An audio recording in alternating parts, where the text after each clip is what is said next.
ભરૂચના સાંસદ મનસુખ વસાવાના પડવાણિયા ગ્રુપ ગ્રામ પંચાયતના આક્ષેપોનું ખંડન સરપંચ દ્વારા કરવામાં આવ્યું।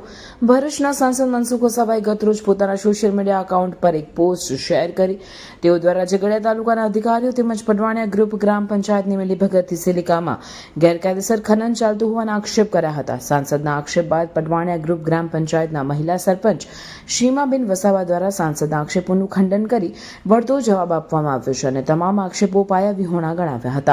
સરપંચે વધુમાં જણાવ્યું હતું કે જો પડવાણિયા ગ્રુપ ગ્રામ પંચાયતની આ ગેરકાયદેસર ખોદકામ મિલીભગત હોત તો અગાઉ કલેક્ટરમાં પંચાયત દ્વારા ગેરકાયદેસર ખોદકામની તપાસ માટે માંગણી કરવામાં આવી ન હોત। સરપંચે જણાવ્યું હતું કે થોડા મહિના અગાઉ પોતે ભરૂચ કલેક્ટરમાં લેખિત અરજી કરી પડવાણિયા ગ્રામ પંચાયતની હદમાં ગેરકાયદેસર ચાલતા સિલિકાના ખોદકામ બાબતે તપાસ કરવામાં આવે તેવી માંગ કરવામાં આવી હતી। તેમ જણાવી તેઓએ સાંસદ મનસુખ વસાવાના આક્ષેપો બાદ વળતો જવાબ આપ્યો હતો।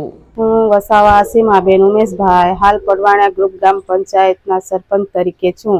ગઈકાલે માજી ધારાસભ્ય શ્રી મહેશભાઈ વસાવા અને સંસદ સાહેબ શ્રી મનસુખભાઈ વસાવા સાહેબ દ્વારા દમલાઈ ગામે ગેરકાયદેસર રેતીનું ખોદકામ ચાલે છે તેવા પડવાણિયા પંચાયતની મિલીભગત છે તેવી વાત મહેશભાઈ અને સંસદશ્રી દ્વારા કરવામાં આવેલ છે।